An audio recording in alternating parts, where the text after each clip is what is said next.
ಶ್ರೀ ಗಣಪತಿ ಶಾರದಾ ಗುರುಭ್ಯೋ ನಮಃ. ಯತ್ರ ಯೋಗೇಶ್ವರ ಕೃಷ್ಣೋ ಯತ್ರ ಪಾರ್ಥೋ ಧನುರ್ಧರಃ ತತ್ರ ಶ್ರೀ ವಿಜಯ ಭೂತಿರ್ಧ್ರುವ ನೀತಿರ್ಮತಿರ್ಮಮ.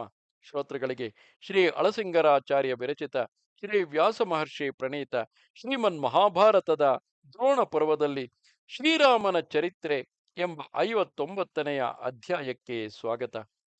ಓ ಸೃಂಜಯ, ನಾರದರು ಹೇಳುತ್ತಿರುವರು, ದಶರಥ ಪುತ್ರನಾದ ಶ್ರೀರಾಮನೂ ಕೂಡ ಲೋಕಾಂತರವನ್ನು ಹೊಂದಿದನೆಂದು ಕೇಳುವೆವು. ಪ್ರಜೆಗಳು ಅವನನ್ನು ತಮ್ಮ ಹೊಟ್ಟೆಯಲ್ಲಿ ಹುಟ್ಟಿದ ಮಗನಂತೆ ಪ್ರೀತಿಸುತ್ತಿದ್ದರು. ಮಹಾ ತೇಜಸ್ವಿಯಾದ ಅವನ ಗುಣಗಳು ಅಸಂಖ್ಯೇಯಗಳು. ತನ್ನ ತಂದೆಯ ಮಾತಿಗೆ ಕಟ್ಟುಬಿದ್ದು ಅವನು ತನ್ನ ಪತ್ನಿಯೊಡನೆಯೂ ಮತ್ತು ತನ್ನ ತಮ್ಮನಾದ ಲಕ್ಷ್ಮಣನೊಡನೆಯೂ 14 ವರ್ಷಗಳು ಕಾಡಿನಲ್ಲಿದ್ದನು. ಜನಸ್ಥಾನದಲ್ಲಿದ್ದ ಋಷಿಗಳ ರಕ್ಷಣೆಗಾಗಿ ಅಲ್ಲಿ 14,000 ಮಂದಿ ರಾಕ್ಷಸರನ್ನು ಕೊಂದನು. ಅವನು ಅಲ್ಲಿದ್ದಾಗ ರಾವಣನೆಂಬ ದುಷ್ಟ ರಾಕ್ಷಸನು ಅವನನ್ನು ಮೋಸಗೊಳಿಸಿ ಅವನ ಪತ್ನಿಯಾದ ವೈದೇಹಿಯನ್ನು ಅಪಹರಿಸಿಕೊಂಡು ಹೋದನು. ಜಟಾಯುವೆಂಬ ಗೃಧ್ರ ರಾಜನಿಂದ ರಾಮನಿಗೆ ಈ ವೃತ್ತಾಂತವು ತಿಳಿಯಿತು. ವ್ಯಸನಾಕ್ರಾಂತನಾದ ರಾಮನು ಸುಗ್ರೀವನೊಡನೆ ಸಖ್ಯವನ್ನು ಬೆಳೆಸಿ ಅವನ ಅನುಚರರಾದ ವಾನರರೊಡನೆ ಸಮುದ್ರ ತೀರಕ್ಕೆ ಬಂದು ಸೇತುವನ್ನು ಕಟ್ಟಿ ಲಂಕೆಯನ್ನು ಸೇರಿದನು. ಅಲ್ಲಿ ಮಹಾ ಮಾಯಾವಿ ಎನಿಸಿದ ರಾವಣನನ್ನು ಅವನ ಬಂಧು ಮಿತ್ರ ಪರಿವಾರಗಳೊಡನೆ ಸೇರಿಸಿ ಕೊಂದನು. ಆ ರಾವಣನಾದರೂ ಲೋಕ ಭಯಂಕರನು, ದೇವಾಸುರರಿಂದಲೂ ಅವಧ್ಯನು, ದೇವ ಬ್ರಾಹ್ಮಣರನ್ನು ಬಹಳವಾಗಿ ಹಿಂಸಿಸುತ್ತಿದ್ದವನು. ಅಂತಹವನನ್ನು ಕೊಂದು ಲೋಕಕ್ಕೆ ಕ್ಷೇಮವನ್ನುಂಟು ಮಾಡಿ ಆ ರಾವಣನ ತಮ್ಮನಾದ ವಿಭೀಷಣನಿಗೆ ಲಂಕೆಯಲ್ಲಿ ಪಟ್ಟವನ್ನು ಕಟ್ಟಿ ಅಲ್ಲಿಂದ ತನ್ನ ಭಾರ್ಯೆಯೊಡನೆಯೂ ವಾನರ ಸೈನ್ಯದೊಡನೆಯೂ ಹಿಂತಿರುಗಿದನು.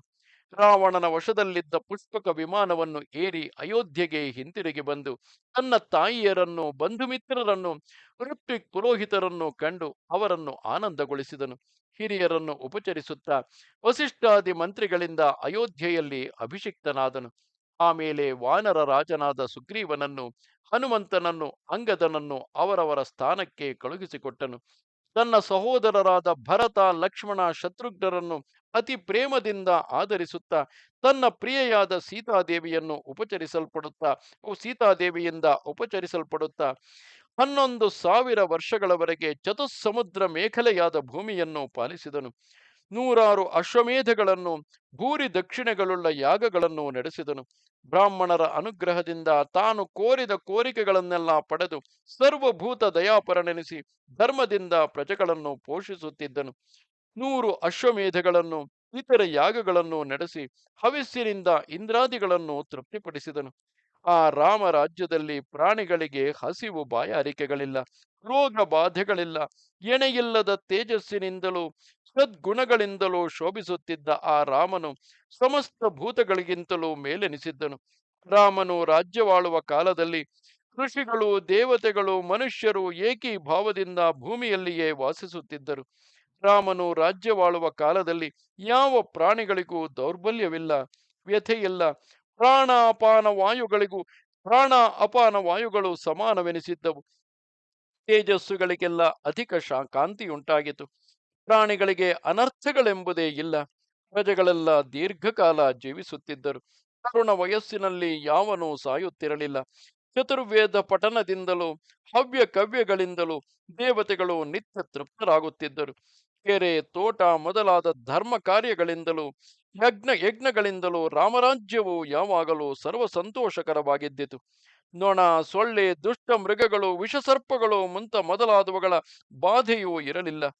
ಆ ರಾಮರಾಜ್ಯದಲ್ಲಿ ಜಲಗಂಡವಿಲ್ಲ, ಅಗ್ನಿಗಂಡವೂ ಇಲ್ಲ, ಅಕಾಲ ಮರಣವೂ ಇಲ್ಲ.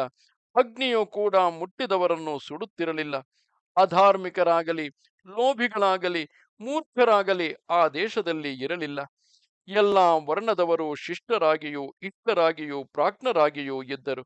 ರಾಮನು ಜನಸ್ಥಾನಕ್ಕೆ ಹೋಗುವ ಮೊದಲು ರಾಕ್ಷಸರಿಂದ ನಾಶಗೊಳಿಸಲ್ಪಟ್ಟ ಸ್ವಾಹೆ, ಸ್ವಧೆ ಮುಂತಾದ ಪೂಜಾ ವಿಧಿಗಳನ್ನೆಲ್ಲ ನೆಲೆಗೊಳಿಸಿ ಪಿತೃಗಳಿಗೂ ದೇವತೆಗಳಿಗೂ ತೃಪ್ತಿಯನ್ನುಂಟು ಮಾಡಿದನು. ರಾಮನ ಆಳ್ವಿಕೆಯಲ್ಲಿ ಎಲ್ಲರೂ ಸಂತಾನ ಸಮೃದ್ಧಿಯುಳ್ಳವರಾಗಿ ಸಾವಿರಾರು ವರ್ಷಗಳು ಜೀವಿಸುತ್ತಿದ್ದರು. ಜ್ಯೇಷ್ಠರು ಕನಿಷ್ಠರಿಗೆ ಶ್ರಾದ್ದ ಮಾಡುವ ಪ್ರಸಕ್ತಿಯೇ ಇರಲಿಲ್ಲ. ಇಂತಹ ಮಹಾಮಹಿಮೆಯುಳ್ಳ ರಾಮನು 11,000 ವರ್ಷಗಳವರೆಗೆ ಸಮಸ್ತ ಪ್ರಾಣಿಗಳ ಮನಸ್ಸಿಗೂ ಪ್ರಿಯತಮನೆನಿಸಿ ರಾಜ್ಯವನ್ನು ನಡೆಸಿದನು. ಅವನ ಶುಭ ಲಕ್ಷಣಗಳನ್ನು ಕೇಳಬೇಕೆ? ಶ್ಯಾಮಲ ವರ್ಣದ ಮೈ, ಯೌವನ ವಯಸ್ಸು, ಕೆಂಪಾದ ಕಡೆಗಣ್ಣುಗಳು, ಮದದಾನೆಯಂತೆ ಗಂಭೀರವಾದ ನಡೆ, ಮೊಣಕಾಲಿನವರೆಗೆ ನೀಡಿದ ತೋಳುಗಳು, ಎತ್ತರವಾದ ಹೆಗಲು, ಸಿಂಹದಂತೆ ಉಬ್ಬಿದ ಸ್ಕಂಧಗಳು. ಇಂತಹ ರಾಮನು ರಾಜ್ಯವನ್ನು ನಡೆಸುತ್ತಿದ್ದಾಗ ಪ್ರಜೆಗಳಲ್ಲಿ ರಾಮನು ರಾಮನು ಎಂಬ ಪ್ರಶಂಸೆಯೇ ಕೇಳುತ್ತಿದ್ದಿತು. ಜಗತ್ತೆಲ್ಲವೂ ರಾಮನಾಮಮಯವಾಯಿತು. ಆ ರಾಮನು ಆಳ್ವಿಕೆಗೆ ಒಳಪಟ್ಟ 4 ಬಗೆಯ ಪ್ರಜೆಗಳನ್ನು ಸ್ವರ್ಗಕ್ಕೇರಿಸಿ ಕೊನೆಗೆ ತಾನು ಸ್ವರ್ಗವನ್ನು ಸೇರಿದನು. ಆ ರಾಮನು ತನ್ನ ಸ್ವೇಚ್ಛೆಯಿಂದ ಇಲ್ಲಿ 8 ಬಗೆಯ ರಾಜವಂಶಗಳನ್ನು ನೆಲೆಗೊಳಿಸಿದನು. ರಾಮನು ಜ್ಞಾನ ವೈರಾಗ್ಯಾದಿಗಳಲ್ಲಿ ನಿನಗಿಂತಲೂ ಎಷ್ಟೋ ಮೇಲಾದವನು. ನಿನ್ನ ಮಗನಿಗಿಂತಲೂ ಎಷ್ಟೋ ಹೆಚ್ಚು ಪುಣ್ಯಭಾಗಿಯಾದವನು.